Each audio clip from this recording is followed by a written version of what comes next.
ज्ञान का अहंकार की कहानी। एक समय की बात है।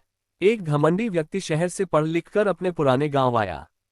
गांव और शहर के बीच में एक नदी पड़ती थी जिसको पार करने के बाद ही वह अपने गांव जा सकता था। इसलिए उसने एक नाव वाले को बुलाया और उसके नाव में सवार होकर अपने गांव की ओर चल दिया।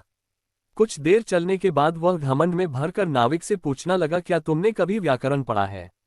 नाविक कुछ देर के लिए सोच में पड़ गया और फिर बोला, नहीं साहब, मैंने नहीं पढ़ा है। घमंड और अहंकार से भरे हुए व्यक्ति ने हंसते हुए कहा, फिर तो तुमने अपनी आधी जिंदगी व्यर्थ में गंवा दी।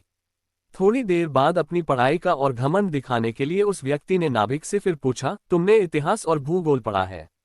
नाविक ने ना में सिर हिलाते हुए कहा, नहीं साहब। अहंकारी व्यक्ति ने फिर जोर से ठहाका लगाकर नाविक का मजाक उड़ाते हुए कहा, फिर तो तुमने अपना पूरा जीवन व्यर्थ कर दिया। नाविक को इस बात पर बहुत क्रोध आया, लेकिन वह मन मार कर रह गया और उस व्यक्ति से कुछ नहीं बोला, चुपचाप नाव चलाने लगा। कुछ दूर नाव चलाने के बाद अचानक नदी में उफान आ गया और नाव जोर जोर से हिचकोले खाने लगी।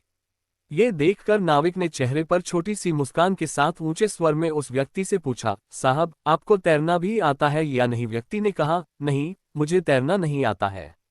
नाविक ने कहा, फिर तो आपको अपने इतिहास, भूगोल और व्याकरण को सहायता के लिए बुलाना पड़ेगा, वरना आपकी सारी उम्र बर्बाद हो जाएगी, क्योंकि यह नाव डूबने वाली है।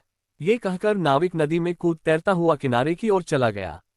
शिक्षा: कभी भी अपने ज्ञान पर व्यर्थ का अहंकार प्रदर्शित नहीं करना चाहिए और किसी को अपने ज्ञान के बल पर नीचा नहीं दिखाना बनाए। कहानी अच्छा लगा तो चैनल को सब्सक्राइब करें और लाइक करें।